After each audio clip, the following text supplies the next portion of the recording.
Cool. Looks like we are on. Welcome, ladies and gentlemen, as we are going to let a few people tune in here. It's Tuesday evening, so you know what that means. It's time for MTFU Speaks, or as many people have been calling it, the Leech of Ola Show, which it really isn't the Leech of Ola Show, is it? It's really more about the other people that are with us. I hope you guys had a good weekend. I had a phenomenal weekend. I almost twisted my back completely out of order a couple weeks ago when I was snowboarding up at Silver Mountain, and this past weekend was the first time I've actually gotten back out on the snowboard. So it's been good stuff for me. I was up at Mount Spokane 3 days in a row, and I was even floating the Little Spokane River. I tried something new this weekend. I wanted to see if I could float the Little Spokane River in its entirety and then get up to Mount Spokane afterwards. So I managed to do 2 for 1 in the same day, which is good stuff. We live in a playground up here, and I love taking advantage of that. Good to see you, Chris Myra, Stephen Faro, Jeff Kleiman. If you guys can hear me or can't hear me, let me know. Otherwise, we should have a pretty good feed going on here tonight.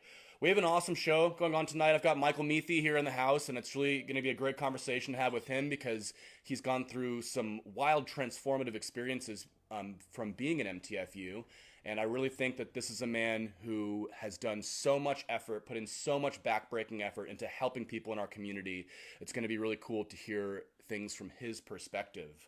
Other things going on coming up. Lent is coming up tomorrow. If you're Catholic like me, you're going to be giving something up. I've given up a couple things. I'm planning on giving up swearing in its entirety and all sugar in its entirety, which is going to be kind of a pain in the ass as well. So tonight I'm going to be eating candy and swearing my fucking ass off because the next 6 weeks it's going to be all down the drain from there. But it's going to be good stuff. So if anybody has any questions, feel free to throw them into the live chat as well. I'm going to be taking questions for Michael Miethe at the end of our video going on here tonight. And if there's anything you'd like, make sure you tag me on there because it's sometimes hard for me to see what's going on the screen and while we're chatting at the same time. So Jared, are you actually can't hear me or are you just fucking with me, Jared? You're the worst, Jared. If you actually can't hear me, make sure you mention it. Otherwise, I don't trust Jared for a second. He's probably just here to antagonize the shit out of me. So without further ado, I do want to invite in my guest. Please give a warm welcome and round of applause to Michael Miethe. Yay! Come on in and have a seat. And I don't know how loud your voice is, but that's the microphone. Can you hear me? I can hear you perfectly. Okay. I'll just wait. Sometimes I check the computer, and if people can't hear you, I'll let you know. But it was only Jerry Smith that we couldn't hear all the way. But you're more boisterous than he, aren't you? Just a little. Just a little. Well, thanks for joining me here tonight, brother. Thank you. Thank you for coming on short notice. I know that it was kind of a last-minute thing that you got thrown into this, but I'm really happy that you're here. And I'm sorry that we couldn't have a fire, because when Chris Morse was here, we broke my fireplace. You shouted it pretty good. Yeah, we shouted the shit out of it. So yeah, man, we wanted to kind of run through a little bit of what you want to tell us about your history and your past and who you are.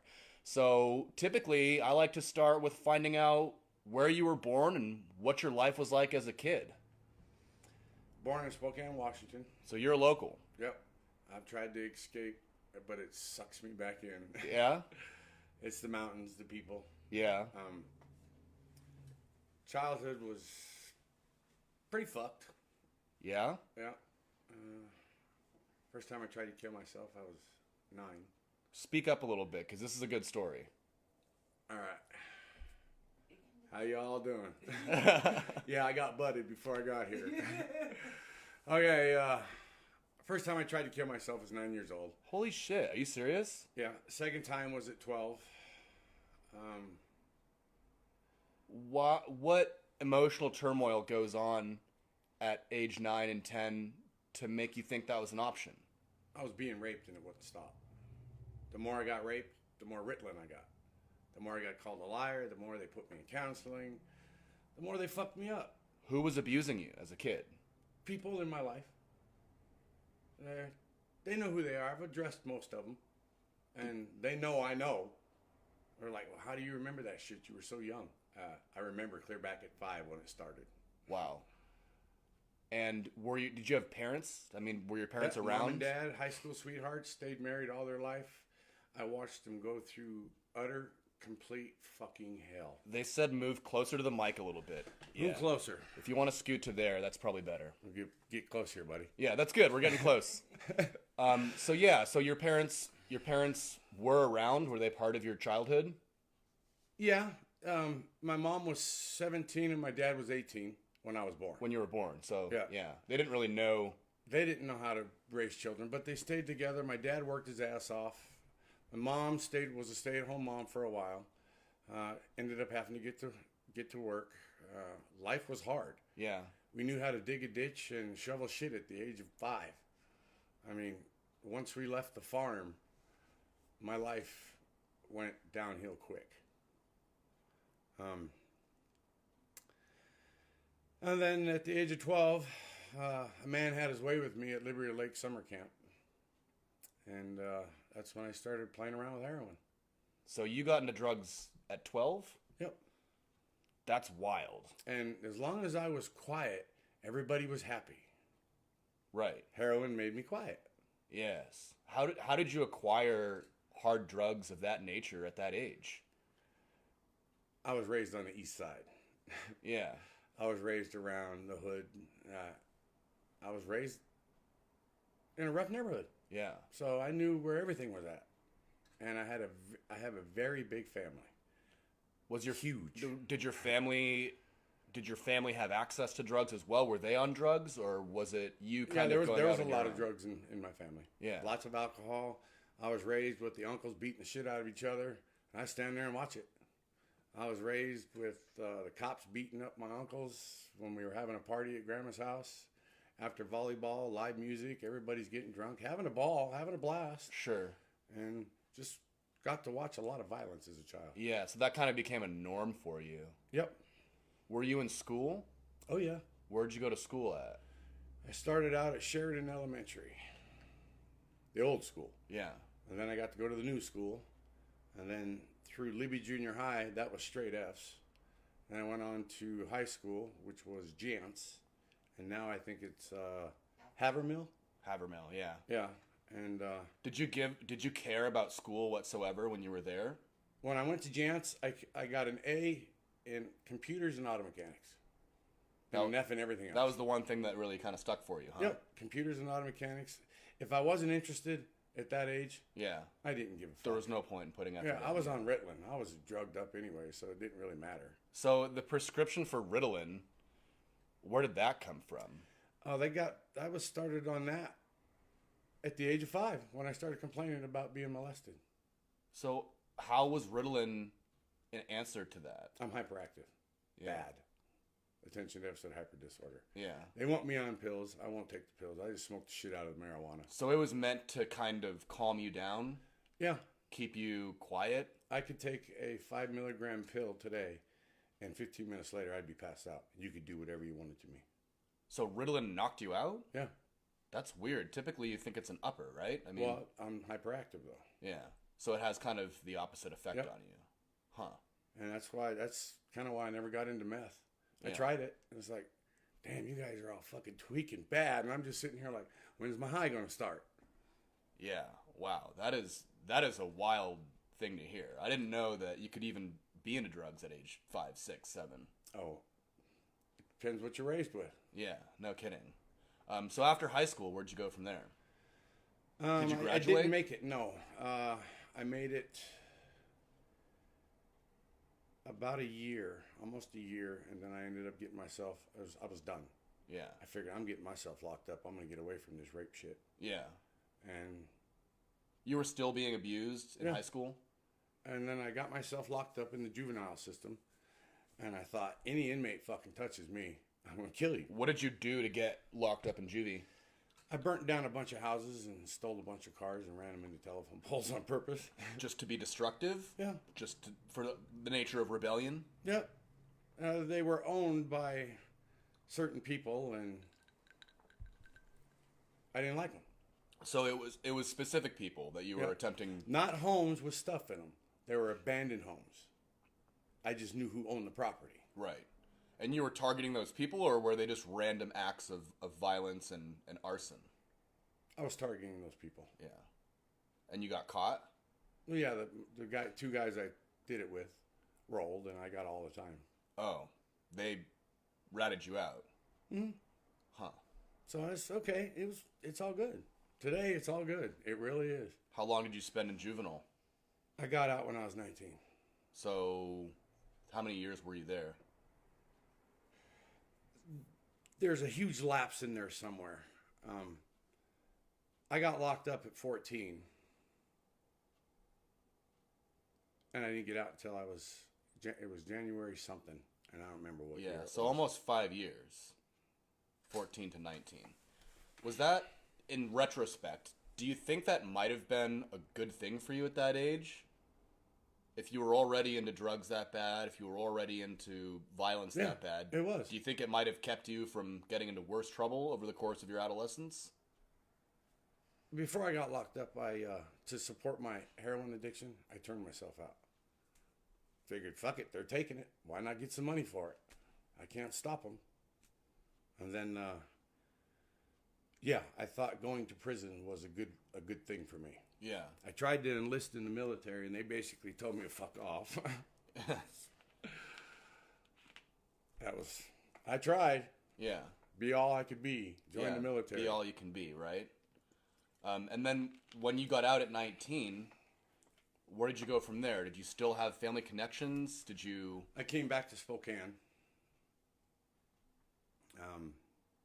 No, I didn't. I was living up in Olympia. Yeah, I broke into a liquor store. I wanted to go back to prison. You wanted to? Yeah, I knew where I stood in prison. When I got to prison, the staff started molesting me. But I had a job. I liked it when it was the women. Who wouldn't? Fair enough. I mean, when I was 5 years old, I thought I was king shit with my little dick. I thought I had, wow, let's do this. How many guys got a girlfriend? I thought it was cool. I thought I was special. Yeah. I didn't even know my dick existed until I was 9. Well, I found out what it was for, and I liked it. My wife said it's not funny. She said I was groomed. Groomed, fair enough. Yeah. But, so I got out, or I went to McNeil Island for a year and a day for breaking into a liquor store. 2 weeks left on my sentence, the guard made me suck him off. And people were like, I was 20 years old now. And people were like, why didn't you just bite his dick off? I'm a fucking convict. He's a guard. Who's the system going to believe? And that was the day I told God, you ever let this happen again?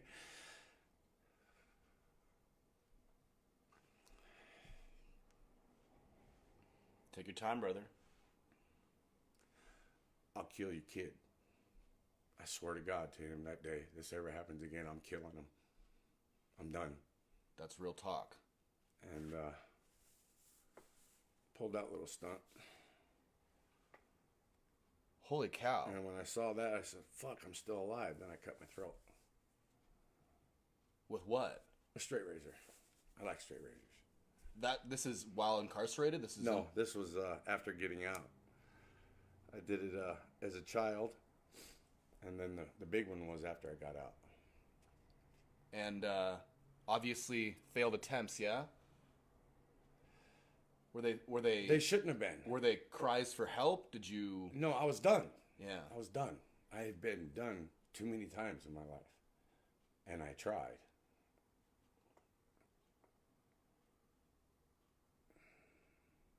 My mom knew, but she never did nothing. Where were your parents at this time? They were in the other room. Were you still talking to them, or you were living with them? Took a whole bottle of Tylenol more than once and just went into my bedroom and figured I'd go to bed and just not wake up. And when I woke up, I was pretty mad. And you were 20 years old at the time, huh? No, I was just a kid.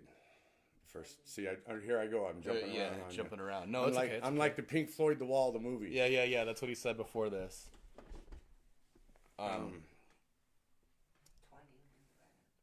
20, my girlfriend left me. And I was drinking. Yeah. Driving. Motorcycle cop pulls up behind me in my Datsun B210 hatchback. And I was out of the system. And I thought, fuck, I'm going back. And I swear to God, I was never going back. I'd be dead first. And that's when I went to town on my arm and my neck. I made the cop chase me around the block. He couldn't catch me. Got back in my car and drove around town trying to find someone to stitch it up. So you cut yourself that night? Yeah. While you were running, or? No, as he was pulling me over. I was going. My girlfriend had just told me on the phone that she was leaving me. Okay, so you were in a whole world of pain emotionally. Yeah, emotionally, and then I started drinking. And wow, this is why I don't drink a lot. Bad combination. Me and beer don't get along. That's why I don't drink a lot of beer. Yeah, that's fair. I'll drink hard alcohol all day long with you, but not beer. Typically, people would say it the other way around, wouldn't they? I come from a long line of alcoholics. Yeah. Very long. And so I get to my Uncle Roy's, the guy that I got to take care of while he died from cancer the last 3 months of his life. It was a wonderful experience. It was heart-wrenching, but yet wonderful. Why do you say that? I got the honor to take care of him in his last days. That obviously meant He a lot was to you, yeah? like my father a lot of times because my dad couldn't understand me, why I was so fucking hyper. I mean, I'm not the fucking milkman's son. I'm his son. Yeah. He was a verbal abuser. Bad. Your father was. Yes. Yeah. Oh, fuck. I can tear you down and make you want to kill yourself with my words. I've done it to a lot of people. Did you learn that from him? Oh, yeah. And the system. Mm-hmm. And the pedophiles, the people that controlled me, anybody with power over me, always took advantage of me. Oh, let me jump back. Back to the juvenile system. After I got out of the juvenile system, I found out what Stockholm Syndrome is. Explain. I moved in to my counselor's house that was molesting me when I got out of the juvenile system. Stockholm Syndrome, for those that don't know, is when the victim winds up creating an emotional attachment to their abuser. Is that right? Yep. Yeah. He got me through some fucked up shit as a child and gave me some answers to some questions that were just eating me. And that's my emotional attachment to him. And so he was my best friend. He's dead now. Yeah. He got himself in trouble. He got caught in the juvenile system and basically committed suicide. He was doing coke and drank so much that he died from alcohol poisoning. Oh my God, that takes a lot. He was a big man too. Yeah, that's wild. So where did you go after that? So you didn't wind up going back to prison after you had run from the police officer. Is that correct? No, I didn't. They thought I was fucking. They didn't want nothing to do with me. They basically just washed their hands of you. Yeah, it's like, this kid's got problems. He'll be dead. Yeah, no kidding. Because of the huge past that I came from. I always like fire. Right. I like fire. Yeah, no, fair enough. That's why I do fireworks. I mean, so my dad worked in social work for a long time, and he still works with kids, attempting to rehabilitate them from lives that were probably easier than yours as a kid, but emotional abuse, physical abuse, drug abuse as a young kid. And he basically said that there's very little hope for anybody who grew up in that environment to be a functioning portion of society later on. Would you agree with that? If you don't pull your head out of your ass, yeah. So when did you pull your head out of your ass? After joining an MTFU. Really? So bridge the gap here from when you were. What happened between the time when you were 20 and then finding MTFU? Massive mental abuse to my family. Almost destroyed my son and my stepchildren. I have a son named Alex McConnell that I didn't know he existed until he was 17. Really? And then I got to meet him, and he wants nothing to do with me. He says, "You already got a family." I said, "Man, you're the first Miethe grandchild." Yeah. But he's in the military, so his mama raised him good. His mama raised him good. Are you happy with where they are now? Yes. I'm very happy with where he is. Yeah. I wish he was in my life, but that's fine. My bad. Is there room to mend that relationship in the future, you think? Or I hope so. Is that a moot point now? No, I hope so. Yeah. He looks just fucking like me. Yeah. No, that's wild. And you have other kids, is that right? Yes, I have my son Michael. Yep. A lot of mental abuse there. No sexual abuse. I just didn't. When you get these child rapists to say, "Well, I was molested all my fucking life, so that's why I molested children." It's a fucking choice. Just like drugs are a fucking choice. It's not a necessary cycle that repeats itself. No, you choose to do it. Do you think people use the excuse of being addicted to drugs or abused as a child to help justify their actions when they choose to abuse or use? I think they're just weak. I think they're weak. Yeah, I can see that. The kids you have now, are they with your current wife? Yes, Michael is, and then I got the opportunity to help raise Janelle and Anthony. When I first got with her, I stuck our asses in counseling. Why the fuck are these kids being like this to me? Yeah. What's going on here? And they hated me. And then I learned that I am now the wedge in between their mom and their dad, so now their mom and dad will never get back together again. Okay. And then we miscarried a baby together. When was that? Michael was born in 2002, so it was 2 years prior to that. So he's 16 now, 17? 16, he'll be 17 April 2nd. Yeah. And that's your full-blood child? Yes. Yeah. Michael's my full-blood child. My stepson, Anthony Peterson, he owns his own house, runs his own business, raises his own daughter, pays child support on another child. I mean, he's man the fuck up. Yeah, he's struggling. He just had an ankle surgery done.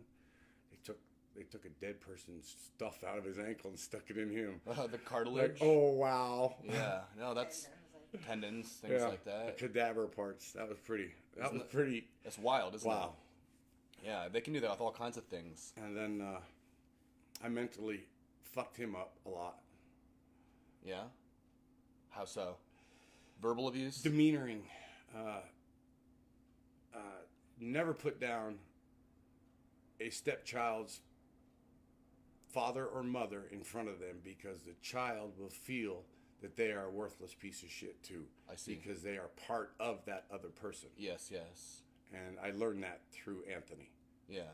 He taught me that. He told me that. And it really made sense one day. Yeah. Do you regret some of the things you said? Oh, always. Yeah. How I treated him, made him get off his ass, wouldn't let him sit around and play Xbox and do drugs after high school. No. Get the fuck out of my house. Sure. You ain't gonna get a job. You ain't gonna go to school. You're gonna be my house bitch. Yeah. You're gonna clean my house. You're gonna cook my meals. You're gonna do my laundry. But I mean, at least there is a powerful message in there. I mean, at least you're saying to him to go and work the way for I himself. did it, it was out of anger and violence. Yeah, and people would say they're in fear for their life when they would get me to a point where you got that look out of me, and you could see that I wanted to hurt you bad. Yeah, yeah. Yeah, we've seen that look before in your eyes occasionally, haven't we? Just occasionally. Just occasionally. Not every fucking day anymore. But you've come a long ways from that, haven't you? Yes. And you said that MTFU made a big difference to you. When did you first see MTFU?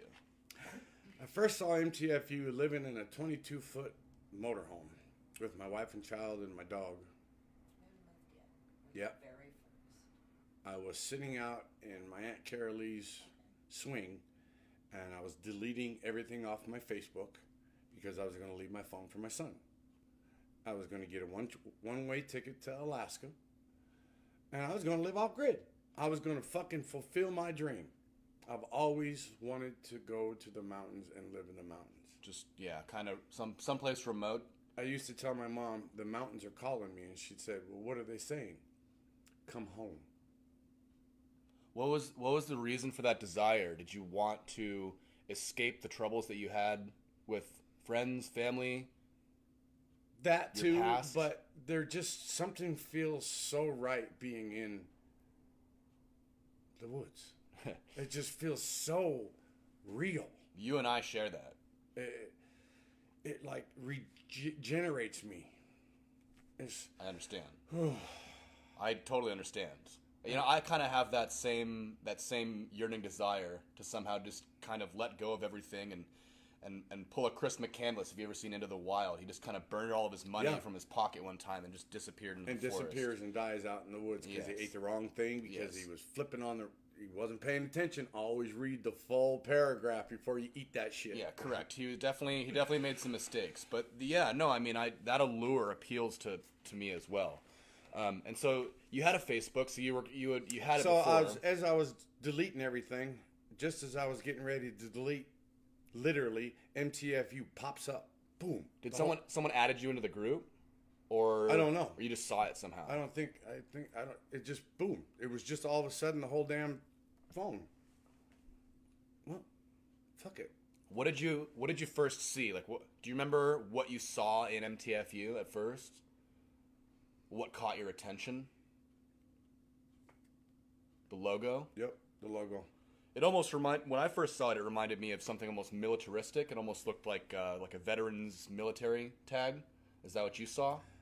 I saw death, but yet I'm still alive. And that's where I was at. That's a fucking cool answer.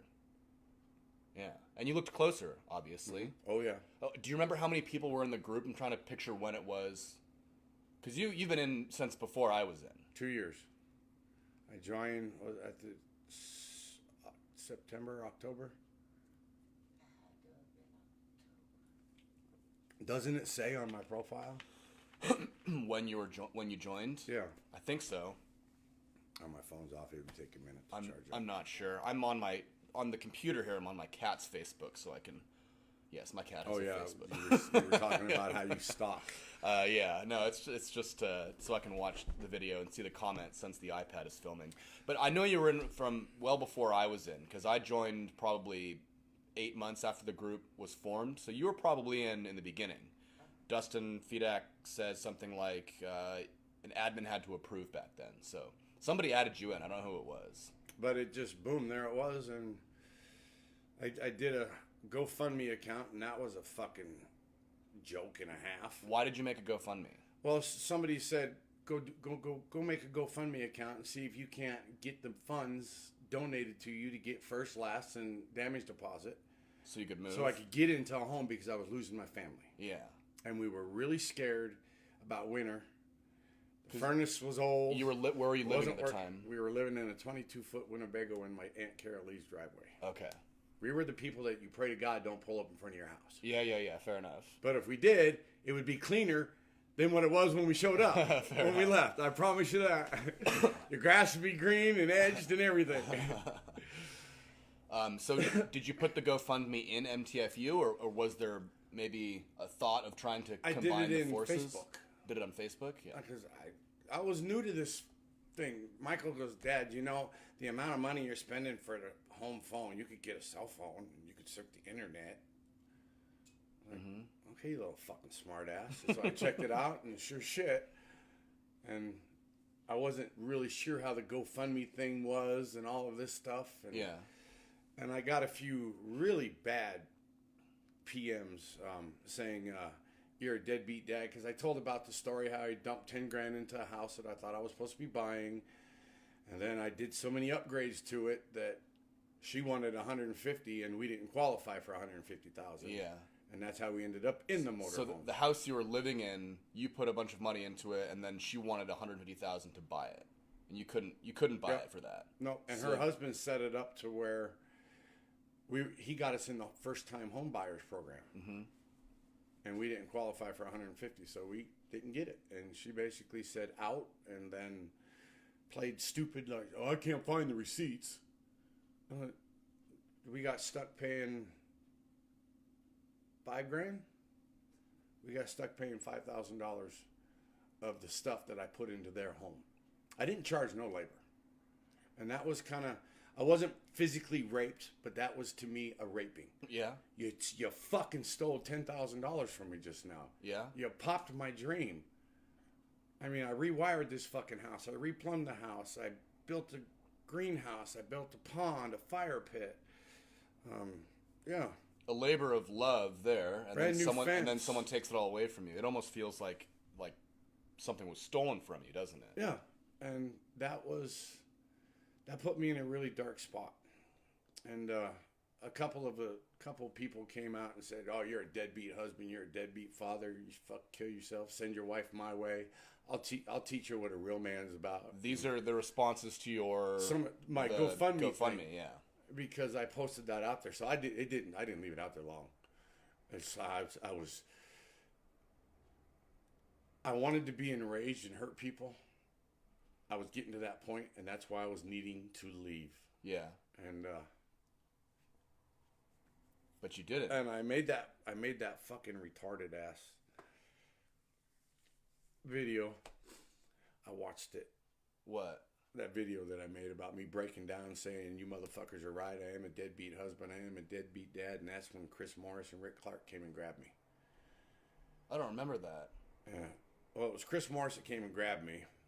Thinking, fuck, this guy don't even fucking know me. And I was telling my wife, should I trust this guy? Maybe he's some fucking faggot or something. Huh. Because of what I had went through. Did they physically come and get you? Chris Morris did, yeah. Chris Morris came to pick you up? Came and picked me up, and we went and got the homeless people off the side of the freeway. Yeah. That was almost in the beginning of the group, wasn't it? That was like one of the first things that I don't remember. people did in MTFU. It's what was that project? What was that project? What did you do? You get the homeless people off? Rick Clark had got a bunch of people to donate money, and we got them in a motel for, I think it was a week. I think they got him stuff too, food and whatnot. You all went to breakfast at Frankie Doodle's, says Ty. Yeah, we did that afterwards. Yeah. And then I got to meet Ty and some other guys, and they probably all thought I was high on crack. Or I don't know what I was doing. Chris says he loves you. And so what did you think of the group when you first met Ty and Chris and Rick? These are the kind of people I want to associate my life with. Yeah. That's These are the kind of people I want to surround me with. This is a solid platform that I can build from. No more rocky fucking ground, no more fucking sand, no more water. I got a solid platform to build from, and I'm going to jump on it. Yeah, that's... Both feet, and voila. Yeah. There I am. No kidding. You all, even the ass hats, you guys call them, I just call them fucking dickheads. They even played a part. Because I learned how to take that fucking negative cocksucking punk ass bitch statement and put it back on the person, verbal, and how to verbally use your shit against you and make you feel real crunchy about your statement. Like, fuck, what an asshole I am. In a positive way, and MTFU has helped me to do that. Yeah. And so, you know, the group was really kind of finding its own voice at that point in time as well. MTFU wasn't really directed towards helping the community at that point in time. It evolved with you into that. What attracted me most is that a lot of the guys, what they were talking about, their problems that they were having and the things they're doing, and I want this life. I want this life. I want this life is all I kept seeing. Mm-hmm. And then when I got to meet people, it's like, wow, everybody's not out to fuck you over. No. These people say they're going to do something and they fucking do it. Yeah, absolutely. I'm to the point where I don't give a fuck what you got to say. Show me what you got to say. Yeah. I'm doing it. Have you seen MTFU change since the time you've been in it? Yeah. What do you think the difference between MTFU when you first started is and where it is today? What is the difference? Mm-hmm. Because you've been in it for a while now. How have you seen MTFU grow? The networking. Somebody's got a problem and we can get it fixed. It's done in minutes. It's done in hours. Yeah, absolutely. The people in the background that you don't see, the people that are putting in all of these funds that you don't hear about, it all works as a network. Absolutely. And if one part of that network is broke, the whole thing fails. So in the beginning, we didn't have back chats that were designed towards specific things. All we had was the VIP group, and then there was a moderator chat. And now, I mean, name some of the projects that you're currently involved with. I'm involved in the CRT, Cars for Single Mothers, Single Fathers. Yeah. So, Working. what's that all about now?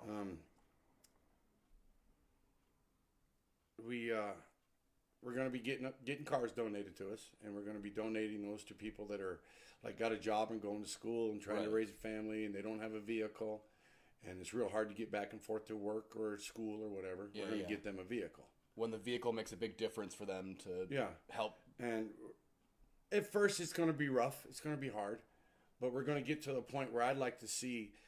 I know this is being greedy, but no car under $2,500, because every time that car breaks down, we're going to have to go fix it. Sure, yeah. We can't give them a car and a week later or 5 months later the fucker breaks down. Continual problems. That's going to be a bad name for MTFU, CRT. Sure. I think it's CRT. It is CRT, yeah. Community response team, yeah. Yeah, that's it. Yeah. I'm MTFU. No, it's all good. It's all good. I'll get it. And so the car donation thing is phenomenal. And then what else? You're doing the firewood. Firewood. What's the firewood chat? Last summer I went up to Priest River, Idaho, and got lost, but yet found myself. I got out of the city. I got away from the noise. Yeah. The noise. Oh, God. It was so wonderful how quiet it was. And then the stupidest shit would scare the fuck out of me. Fuck. Something splashes in the water. I throw my coffee across the damn field and turn around. Oh, my heart's pounding. I feel like I'm going to have a heart attack. But yet the dude's shooting his gun next door. He's like, oh, yeah, whatever. That kind of shit. But I went out there. I cut wood for 3 months for folks that couldn't cut their own wood. With a chainsaw or chopping it up with an axe? I did it with my cousin. Yeah. Spencer. And he would run the chainsaw, pull the trees out. I'd hook the cables up so we could pull the trees out of the forest. And I run a hydraulic splitter. Okay. I could do that. My back and my neck allowed me to do that. Is that where all the wood came from? No, this was for the people up in Priest River. Okay. I donated my time and kind of got lost in my finances up there. Oof. But I did it. And I'm glad I did it because I found myself. I had to have that quietness to really figure out what it was. And my wife had a hard time with it. She said, I'm not worried about losing you to another woman, but I'm afraid I'm going to lose you to Mother Nature. And she almost did. What happened? I almost didn't come back. I see. I thought you meant like got in an accident. Come back. No, I just didn't want to come emotionally back. Stuck. Yeah. I didn't want to come back to the city. Yeah. I can see that. But I had my wife and my son. I was being greedy. And I came back. Yeah. And I'm glad I came back because of all of the stuff I've got to do and the platform I got to build from, the communication that I got to talk with the brothers while I was out there, because I would go through some things and I would share that shit with some of the people. And yeah.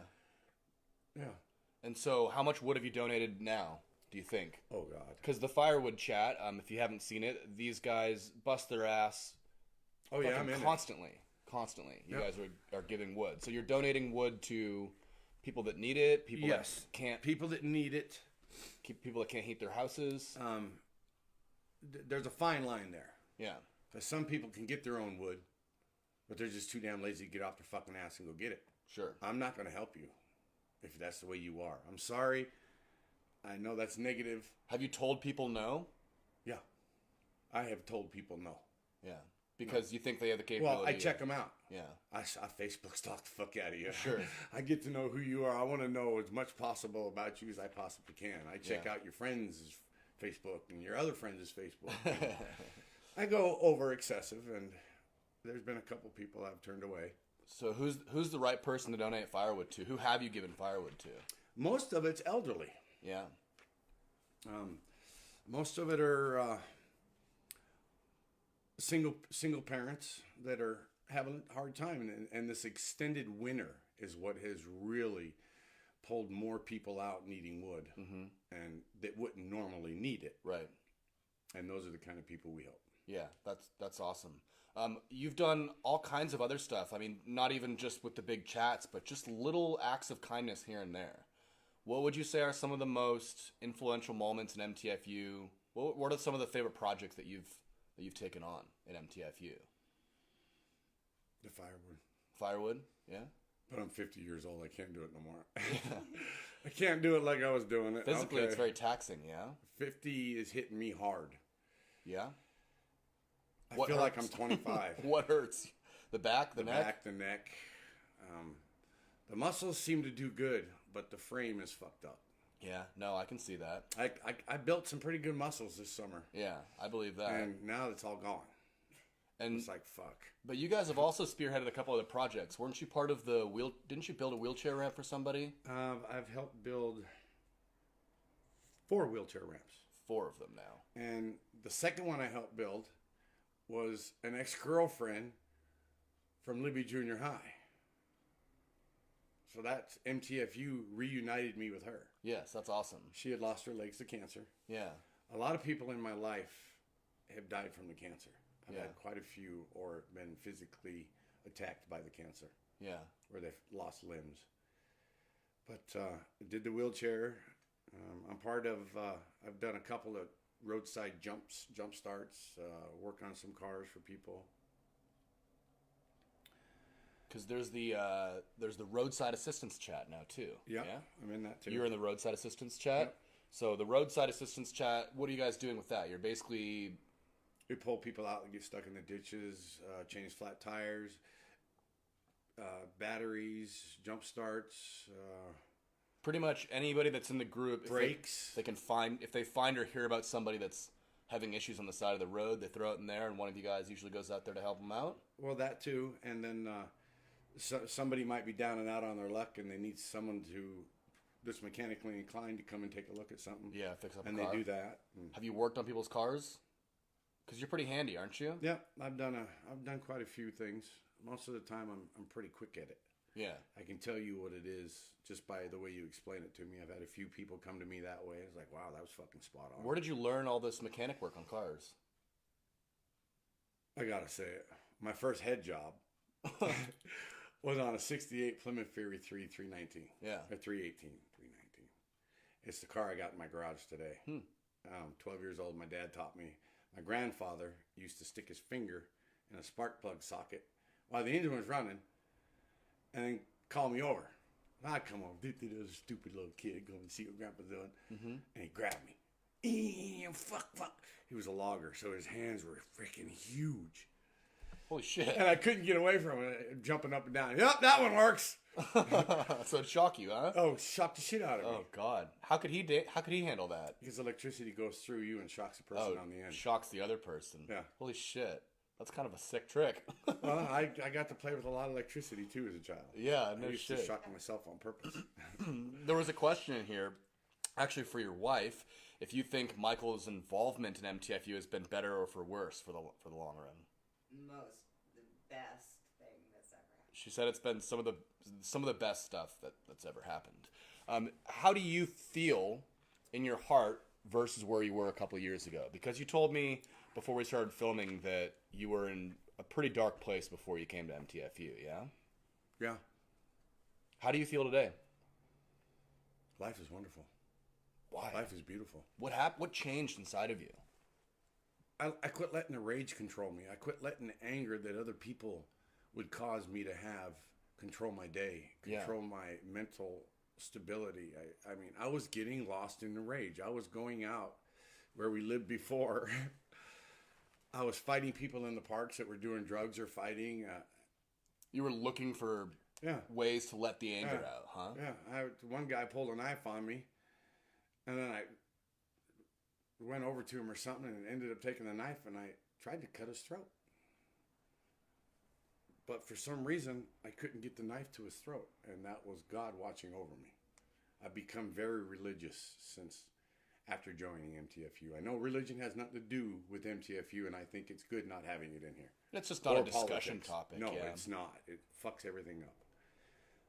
But I myself have gotten very religious after joining MTFU. Well, that's a beautiful thing. I mean, I think a lot of the members in MTFU are religious. It's just difficult that it's just hard to talk about. No, I don't want to talk about it in MTFU. But it's a very important part in life, and there's a lot of spiritual stability that comes from religion, whichever one it may be, and that's a great thing to have grown within you. It is.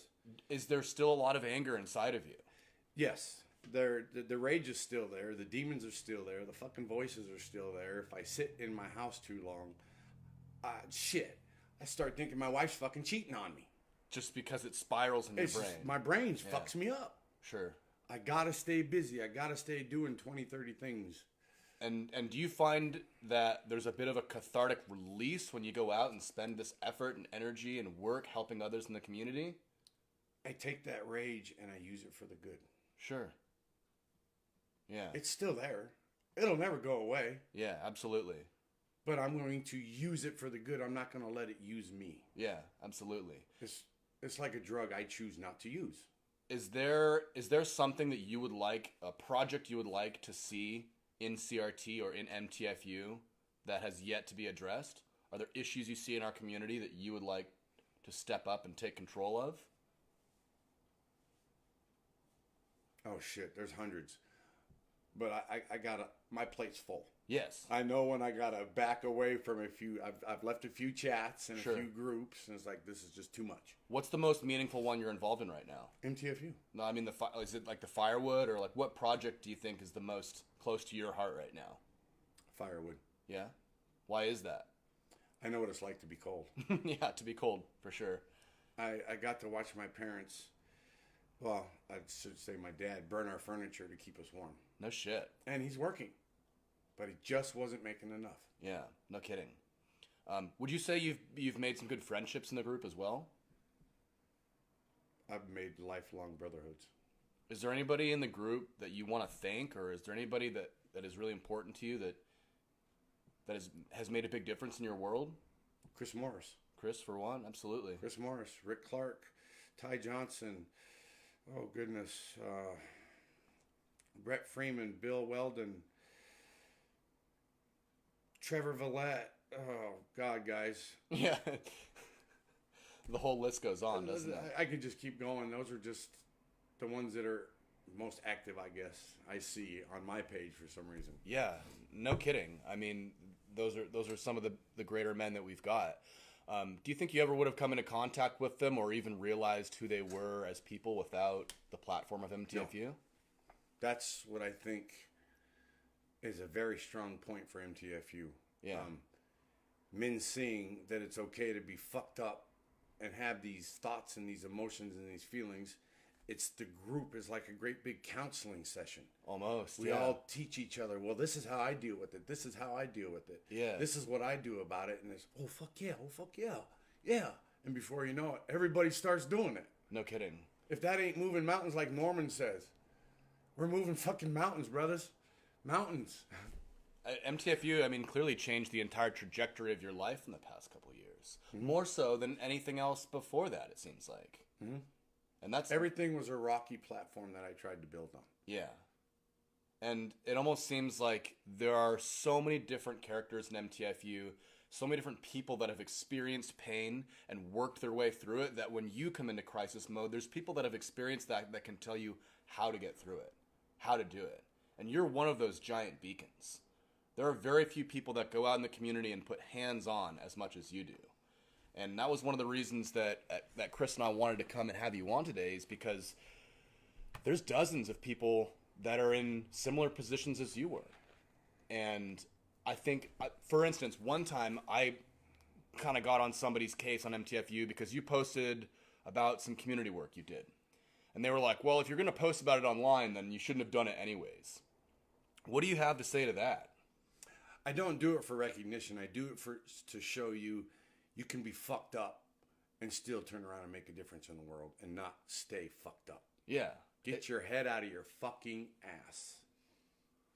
And go do something about it. Yeah. Yeah. Quit bitching about the world how it is. Go out and be the change you want to fucking see. Yes, absolutely.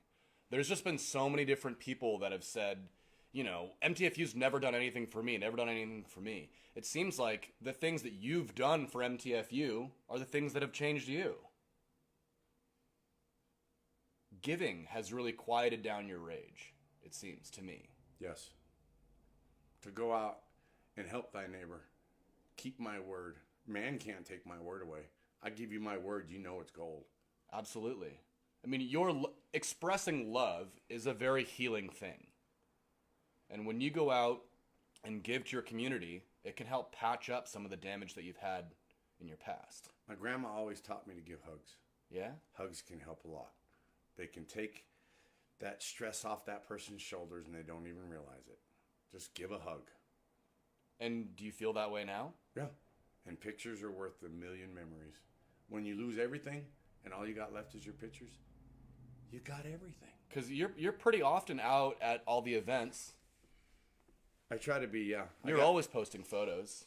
We got to slow way down on the events. Why is that? I got ourselves in a financial. Too much spending money out there? It's true. Yeah. The restaurants and bars are one of the most expensive things in our lives. But I got lost in the moment of helping people. It's like a drug. Yeah. I'm very easily addicted to things, and I had a drug counselor tell me. She goes, "You're not a drug addict, but you're the worst kind of drug addict." And I looked. I said, "What the fuck ever? If I'm not a drug addict, I can't be a drug addict." She said, "No, you're addicted to adrenaline." Yeah. Yeah, I like adrenaline. Yes, I can see that. I like it a lot. And so it is possible to be addicted to giving or to... Yes, and it's like an adrenaline to me. It just feels the joy, the overwhelming satisfaction that it gives me to know that I am helping somebody up in that time of need. To say, hey, look, there are people out there that still care. Yeah, totally. I've been where you're at. I know what it feels like, and that's why I want people to... That's why I share so much. I want people to see you can do it. Sure. You can do it. Have you ever gotten frustrated at MTFU? Oh, yeah. Have you ever thought of leaving the group? Yeah. When I got fucking muted. When was that? I was being a dickhead. And I got muted for 24 hours. Yeah. Well... I was told to shut the fuck up and knock it off. Well, yeah, but isn't that the great part about our group is we have the flexibility to understand where somebody's coming from? Yeah. Randy wants to know, what's your favorite restaurant in Spokane? Dick's Hamburger. Hell yeah. I was raised at Dick's. We're like, oh, we've gone out and spent too much money at restaurants and bars, and Randy's like, which one's your favorite one? Here's a question for you. And this is something that I like hearing people's different answers. You obviously wear MTFU's logo quite a bit, yeah? Yep. People probably ask you, what does that mean, when they don't know, right? Yep. What's your answer? What is MTFU? And someone says, what's that group all about? I don't care who you are, how old you are, or what your religion is. I'll tell you it's man the fuck up is my first comment. And then I turn around and say, but it means man the family up today because we're in the public's eye. And some people are like, well, why? People got a problem with the word fuck. Yep. Even though we all do it one way or another sooner or later. Sure.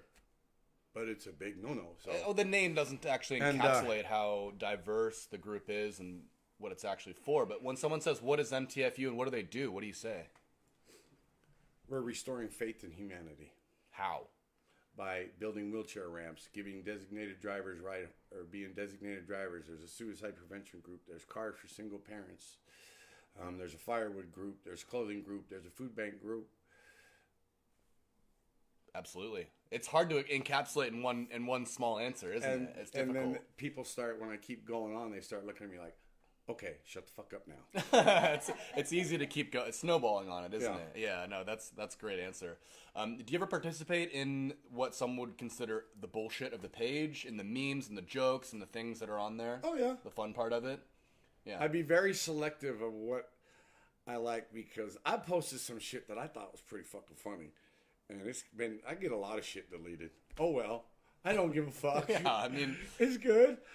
So I'm very everybody selective gets of what I stuff deleted. comment on. Yeah. Yeah, everybody gets deleted. And I understand. You got to delete it. Shit. It can go to hell in a handbasket. And I've seen some of my stuff go to hell in a handbasket. And Chris says, see, told you it was going to. That's why I left it up there. Fuck you. I mean, that's part of the fun of the page, Yeah, right? he's teaching. It's like a big counseling session. Sure.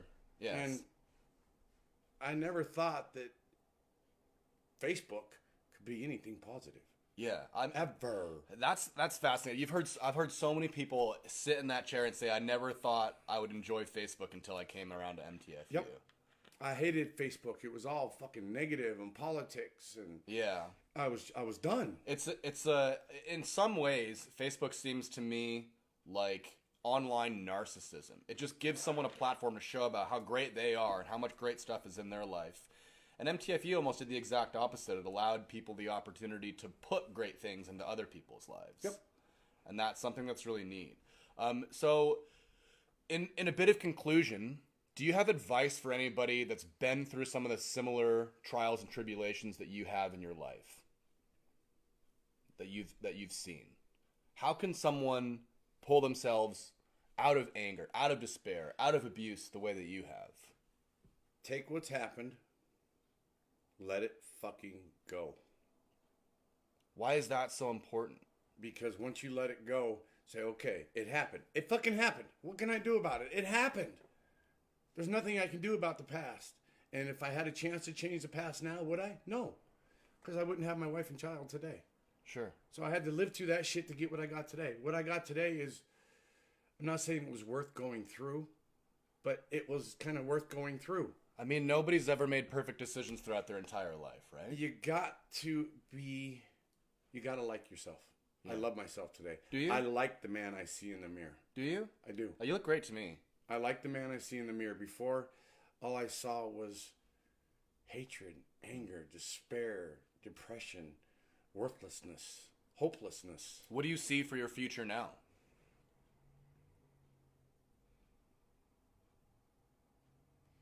I don't know. I really don't know. I'm just going forward. My wife wants to live in Arizona, so I'm sure that's in the future. It's not Alaska, is it? No. Oh, I'm going to go see Alaska before I die. That's should. on my bucket list. You should. I'm going. Yeah. I read that book, Never Cry Wolf. Yeah. And saw the movie. Wow. It's gorgeous. The sheer expanse of Alaska is just absolutely absurd. It's beautiful. I could get... Everything's crazy up there. Everything's bigger. It'll kill you faster. But you have to like yourself. You have to love yourself before you can love someone else. If you can't love yourself, you're always going to beat someone down. Yeah, totally. Period. And MTFU is a safe space for that. Yeah. We can teach you the greater parts of the world that's out there. Yeah. I mean, and then when you get the brothers out there that start slamming their wives and they put them this big old long slam list on. Yeah. The guys come together and they talk to the person. It's like, oh yeah, my bad, guys. Thank you for pointing that out to me. I fucking love those ones. Yeah. No, absolutely. When we can, because people will come and they'll say, oh, isn't such and such a piece of shit for doing this and that, and it's like, well, we're not gonna instantly jump behind you just because you posted in our group. We can't air our dirty laundry here. We can't talk shit on people that aren't here to defend themselves. Let's teach you a better way to approach your problems. And that's such a fascinating part of MTFU. That's my stepson said, what is it? It's Dads? Dads? I think Trevor started Dads. D-A-D-D-S, yeah. Yeah. He says that's fucking awesome. He loves that group. Yeah. They've helped him so much. Yeah. He's a single parent, single dad, and he's struggling. And how old am I? 2? Yeah, 2. I've got to watch her a few times. Let's see. I think there's a couple of questions in here. All right. Let me find out a couple of them. Randy Williams says he'd like to treat you guys to a dinner of your choice. And I would be happy to throw that in there as well with you, man. People are just thanking you, brother. I mean, all of the stuff that you've said tonight, I personally just want to thank you for being able to open up as honestly as you have, because it's not easy to do. And it's difficult to show the true demons in your history and in your past to as many people as are going to see this. But what you've done tonight is allow people to see that you can come through absolutely anything as long as you have heart enough to make it to where you are today. As long as you believe in yourself enough, and as long as you know that there is room for change. I didn't until MTFU. I thought I was done. Do you still feel depression? Do you still feel suicide? Yeah. And are you able to tackle those in a different light nowadays? Yeah, I start my day out with music. Yeah? Fuck the news. Sure. I know what's going on out there, and when the day comes that I need to be gone, I'll know it's coming before it gets here. I don't need to watch the depressing news in the morning. Yeah, well, I mean, everything's spun one way or the other. I start my day with the MTFU theme song. I cast no stones. Well, that's I build great. no walls around me no more. Yeah. I had one guy said, "Oh, so you don't want to build a wall? Fuck you. It's a fucking song. It's not politics, asshole. Yeah. You know who you are." Everybody takes things the wrong way sometimes. And I told him, I said, "I don't build walls around me no more. I tore them down. Yeah. I put my heart on my sleeve for everyone to see. You got a question? Ask. Yeah. I'm not going to lie. I'm not going to hide. I want you to know who I am up front." Yes. Well, I just wanted to say thank you, bro. You've come a long ways, and you're such an integral part of MTFU. You've done more hard work, hands-on, than almost anybody that belongs in our group, and you're such an amazing guy. Thank you. And so we love you. So thanks for coming on tonight, brother. We'll see you at the Monkey Bar on Friday. Yeah. I guess we'll be at the Monkey Bar on Friday. Cool. So thank you guys so much for tuning in with us tonight. Michael Miethe, thank you, brother. We'll see you guys on Friday, okay? All right. All love.